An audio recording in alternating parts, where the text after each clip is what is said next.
이스라엘 민족이 성벽이 재건되고 이제 초막절과 초막절을 지키고 이 절기를 지키고 어떤 그 부흥의 또 하나님 앞에 회개 운동이 일어난 그 이후의 이야기가 나옵니다. 예배를 드리고 나서 사실은 이제 그 이후의 실제적인 삶이 사실은 더 중요하죠. 예배당 안에 들어오면 뭐 다 어쨌든 은혜 받을 준비가 되어 있는 것이고 또 예배드릴 준비들이 우리 성도들이 되어 있다는 건 뭐 다 동의합니다. 물론 우리가 매 예배 드릴 때마다 은혜를 받으면 좋겠지만 뭐 그러지 못할 때도 있죠. 그럼에도 우리가 교회 안에 들어와 있다라는 건 참 중요한 문제죠. 이스라엘 민족들도 성벽을 재건하고 나서 이 초막절 행사를 통하고 또 학사 에스라 선지자 에스라를 통해서 주어진 말씀을 통해 크신 은혜와 도전을 받았습니다. 그러고 나서 여러 가지 결단을 하게 하죠. 이방의 딸들과 이방의 자녀들과 또 이방 사람들과 교제하거나 결혼시키지 말고 결혼하지도 말라. 또 안식일을 지키고 또 하나님 앞에 드릴 것들은 철저하게 구별해서 드리고 이런 이야기들을 통해서 이스라엘 민족들이 결단하고 또 하나님 앞에 서게 됩니다. 은혜를 받았어요. 은혜를 받았으니까 그런 결단들을 하게 되는 거죠. 그런데 이제 이런 결단을 하고 나서 이 문 밖에 나갔을 때 어떻게 할 것인가에 대한 문제는 이 말씀을 듣는 것과는 또 다른 우리 삶의 여건과 도전과 또 어떤 그런 환경들의 요소가 될 것입니다. 오늘도 이 아침 기도를 마치고 나면 또 우리의 실제적인 삶을 살아가게 될 것이죠. 이 삶을 우리가 어떻게 살아가느냐, 이 부분들이 참 중요한 것 같습니다. 오늘 본문은 이제 그런 이야기죠. 은혜를 받고 이제 결단을 시켰어요. 그리고 이제 실제적으로 어떻게 살아갈 것인가, 어떤 모습을 가질 것인가. 물론 이 방법이나 이런 것들이 나오지 않아요. 뭐 그런 요소들이 나온 게 아니라 이 은혜 받고 나서 또 예배하고 나서 이들이 어떤 자세로 있었는지 말씀이 나오고 또 이제 예루살렘 성 안에 남아 있어야 되는 문제들이 대두가 됐어요. 왜 예루살렘 안에 남아 있는 게 대두가 되냐면 어쨌든 이스라엘 민족은 패전 국가예요, 그렇죠? 그리고 70년이 넘게 포로 생활을 하고 좀 황폐한 땅에 있었어요. 그래서 느헤미야가 소식을 들었을 때 성벽이 무너지고 불탔다라고 하는 이야기를 듣고 마음이 아팠어요.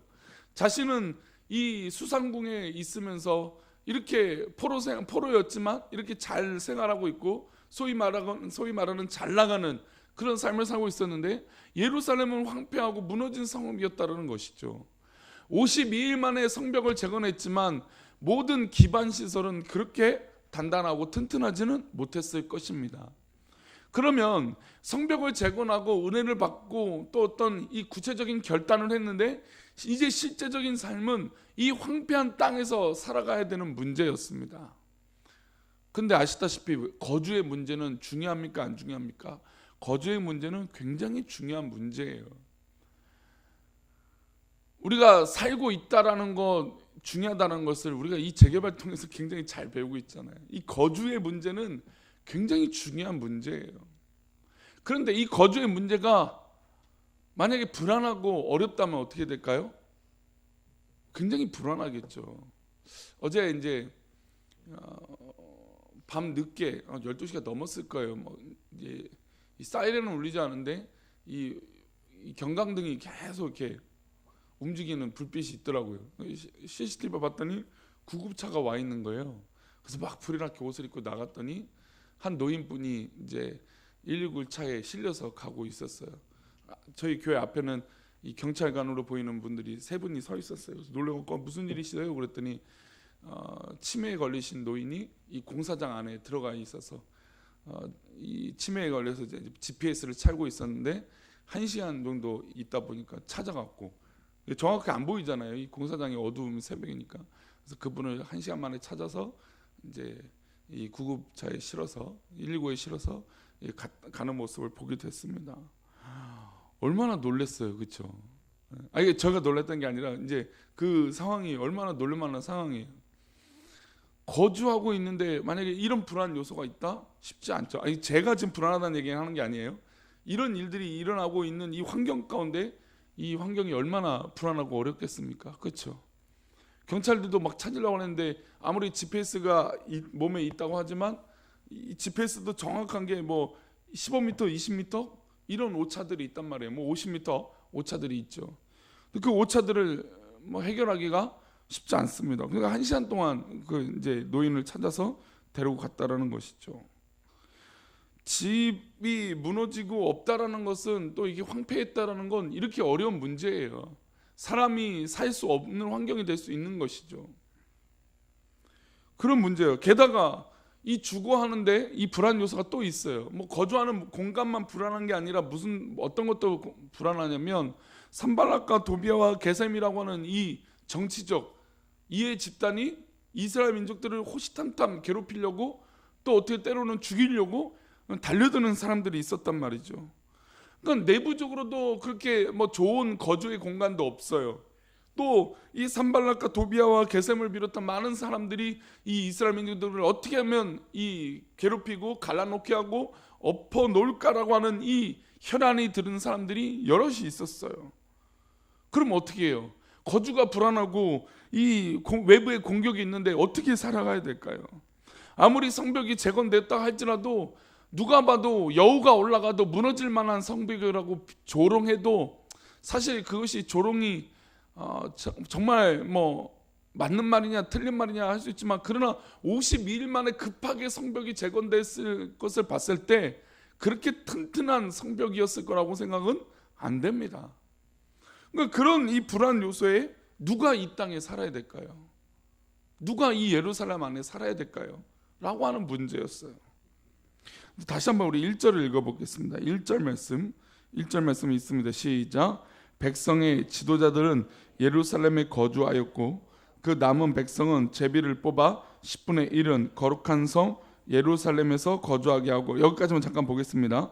백성의 지도자들은 어디에 거했습니까? 예루살렘에 거주했어요. 근데 그 남은 백성은 제비를 뽑아서 10분의 1만 예루살렘에 거주했어요. 사실은 이 반대가 돼야 되지 않을까요? 보통의. 그렇죠. 치안이 불안하고 거주가 불안하면 백성들은 모두 다 예루살렘에 살아서 예루살렘을 지키고 그것을 이끄는 민족의 지도자들은 10분의 1 정도만 남아서 예루살렘을 지켜야만 했을 것입니다. 근데 이 상황이 반대예요. 지도자들은 예루살렘에 모두 거했어요. 그리고 남은 백성의 10분의 1은 거룩한 성에 거했죠. 이 얘기는 무슨 얘기를 하고 있는 것일까요? 지도자들은 다 빠져나가고 백성들이 남아있다면 이게 무슨 상황일까요? 백성들은 이해할 수 있을까요? 이 어렵고 이 황폐한 땅에서 살아가는 것 쉬운 문제가 아니었을 것입니다. 그러면 아마 백성들이 남아있을 땐 폭동이 일어났겠죠. 지도자들이 없으니 야 너희들은 잘 먹고 잘 살면서 우리들은 여기서 이렇게 황폐한 곳에서 살라고 예루살렘을 지키라고 아마 폭동이 일어났을 것입니다. 그러나 느헤미야를 중심으로 한 이 지도자들은 현명했죠. 우리가 먼저 이 땅에 가자. 우리가 먼저 이 예루살렘에 살자라고 하는 의지와 결단을 보여준 것입니다. 은혜를 받아요. 예배를 드려서 은혜를 받아요. 그리고 하나님 앞에 기도하죠. 그럼 문 밖에 나갔을 때 우리의 실제적인 삶이 확 펼쳐집니다. 근데 만약에 느헤미야가 그렇게 은혜를 받고 기도하고 결단하고 나서 나는 나 혼자 잘 먹고 잘 살 거야 라고 하는 모습으로 이스라엘 민족 가운데 보여졌다면 그의 영향력은 거기까지였을 것입니다. 그러나 그들은 내가 먼저 이 좋지 않은 환경 가운데 살겠다라는 것을 결단하고 나아간 것이죠. 그리고 이스라엘 백성들에게 제비를 뽑아서 그들에게 살게끔 했습니다. 왜냐하면 누구는 또 살고 누구는 안 살면 불평했을 거 아니에요. 그렇죠? 백성들 가운데 10분의 1은 살고 나머지는 이제 다른 성읍에 살아야 되는데 물론 뭐 다른 성읍에 사는 게 또 나쁜 수일 수도 있어요.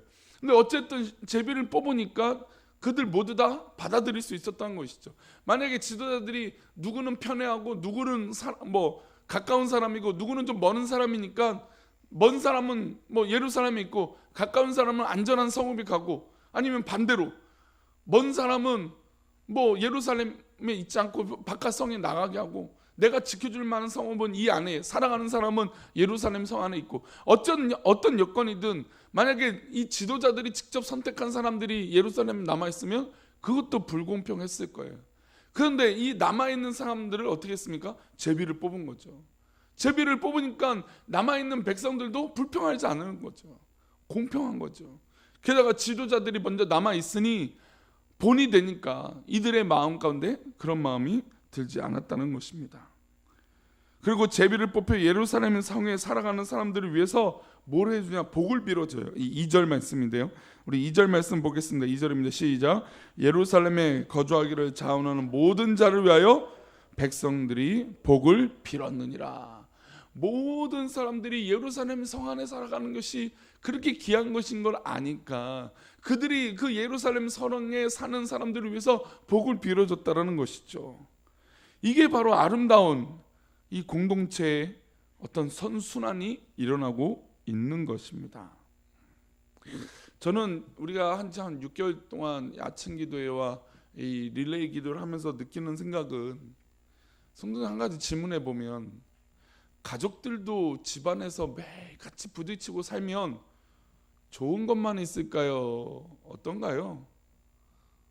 물론 뭐 깨가 쏟아지는 가정이고 좋은 것만 할 수도 있지만, 좋은 가정도, 행복한 부부도, 행복한 자녀 관계도 싸움이 있고 다툼이 있고 아픔이 있는 게 당연해요. 근데 우리는 지금 뭐 매일같이 만나고 매일같이 이야기하고, 또 사실은 이제 주일만 만나면 좀 보여지는 모습만 볼 수 있을 거예요. 그렇죠? 근데 이제 봉사라는 것이 참 이 모든 것들이 보여지는, 삶의 모습들이 보여지는데, 봉사를 하기 시작하면 모든 사람의 스타일과 성향과 성격과 기질이 다 드러나요. 근데 우리는 매일 만나고 있어요. 그러니 뭐 어떻습니까? 뭐 다 보여지는 거죠. 그 사람의 성향, 그 사람의 성격, 또 어떤 사람은 어떤 모습, 저 사람은 저 모습 다 드러나요. 다 드러나요.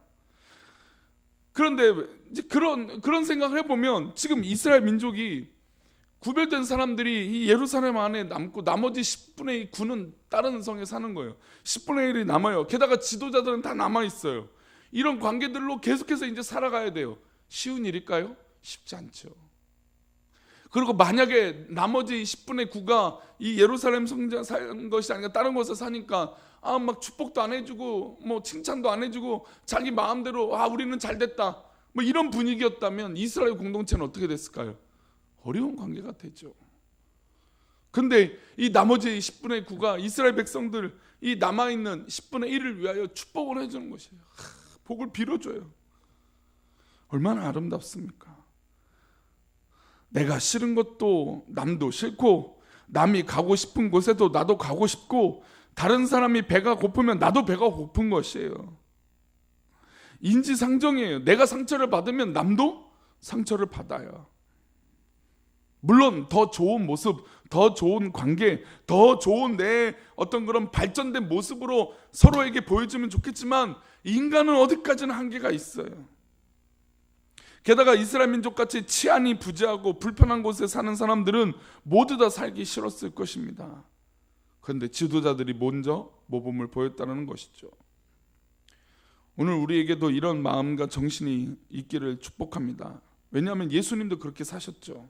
예수님이 시절에 많은 종교 지도자들, 권력을 가진 사람들은 모두 예루살렘에 몰려 있습니다. 어떻게 보면 이거랑 반대죠. 네헤미야 시대와는 반대예요. 모든 돈 있는 사람, 돈 되는 사람들, 돈을 벌려고 하는 사람들, 권력을 가지고 있는 사람들은 다 예루살렘에 몰려 있었습니다. 좀 더 가진 사람들은 로마에 몰려들었죠. 로마에 가야 출세를 할 수 있고 예루살렘에 가야 돈을 벌 수 있었습니다. 하지만 예수님께서는 예루살렘에서 태어나시지 않고 어디서 태어나셨습니까? 베들레헴에서 태어나셨습니다. 게다가 예수님이 사셨던 곳은 어부들이 모여 살았던 빈촌입니다. 갈릴리 지역이죠. 예루살렘 비하면 빈촌이죠. 그리고 예수님께서 사람들이 가지 않는 사마리아를 비롯해서 사람들이 가지 않는 이방의 땅에서 복음을 가서 전하셨습니다. 사실 우리의 믿음의 모습은 바로 이런 자세가 있어야 돼요. 많은 사람들이 경계하는 곳, 모든 사람들이 버린 곳으로 예수님께서는 발걸음을 옮기셨듯이 우리가 그런 모습으로 있어요. 사실 근데 이것 때문에 우리가 서로를 비난하고 비평하고 불만을 가지기도 해요. 왜냐하면 우리 성도들끼리 봉사하다 보면 나는 이렇게 수고의 길을 가고 십자가의 길을 가고 이거 어려운 길을 가고 있는데 남들 성도를 보면 그렇지 않은 모습을 보니까 속상하고 억울하고 왜 나는 이렇고 있고 저는 저렇고 있느냐라고 생각할 때가 있어요. 그러니 이 목회자의 몫이 그런 면에서 잘해야죠. 목사가 잘해야죠. 그런 이 불평함이 마음이 들지 않게 위로도 해야 되고 축복도 해줘야 되고 어떤 그런 이 봉사의 배치들을 잘해야 되는데 잘해야죠. 잘해야 되는 게 이 목사의 몫이죠. 근데 쉽지 않아요. 예루살렘에 예수님이 태어났다면 아마 또 역사는 다른 모습이었을 것일 수도 있습니다. 그런데 예수님은 낮고 낮은 곳에 어려운 곳에 본인이 먼저 솔선수범하셨습니다. 느헤미야는 바로 그런 모습이 있었어요. 그들의 그 당시 지도자들은 바로 그랬던 것이죠. 우리 꿈꾸는 교회 또 교회 안에서 지도자하고 또 중직이라고 생각되시는 분들은 오히려 하나님 앞에 낮은 곳에 있기를 축복합니다. 이래야 또 공동체가 축복이 돼요.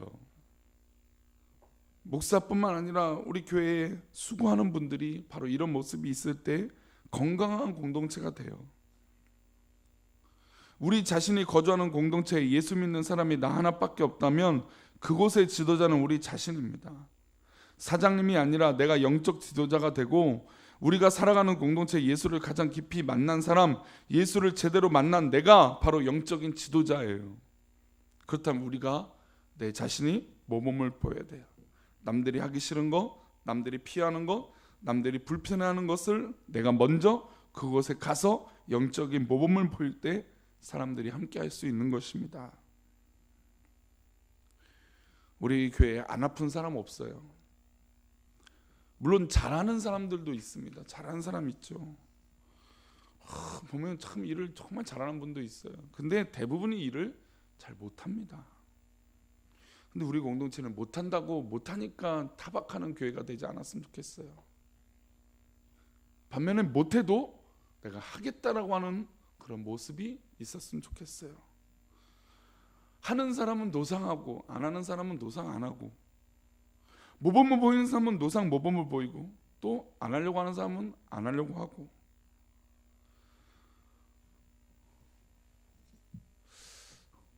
그런 면에서 우리 이 꿈꾸는 교회 아침 기도야 릴레이 기도는 우리 하나님께서 우리 교회에게 주시는 축복의 기간이에요. 헌신하라고, 또 봉사하라고, 또 함께 살아가는 가족이 되라고 하는 귀한 시간인 줄 믿습니다. 아까도 말씀드린 대로 우리 가족들이 살아가고 아무리 좋은 가족 관계에 살다가도 불편하고 어려운 일이 생겨요. 근데 가족은 가족이니까 이해하기도 해요. 근데요, 가족되어 깨지면요 전혀 보고 싶지 않은 가족 관계가 될 때도 있어요. 그럼 뭐 교회도 마찬가지죠. 교회도 뭐 사실은 뭐 예수님 믿는 것 때문에 우리가 이렇게 한 가족이고 한 형제가 되고 한 지체가 됐지만 사실 남이잖아요. 전혀 모르는 사람들이잖아요. 근데 전혀 몰랐던 사람들이 교회 안에서 생활하고 기도하고 관계를 맺고 하다 보니 이제 하나가 되어야 돼요. 그런데 사람들 성향마다 자기 모든 본 모습을 다 보여주는 사람이 있는 반면에 어떤 분들은 적당히 보여주는 분도 있어요. 근데 그렇게 해서는 가족이 되지 않죠.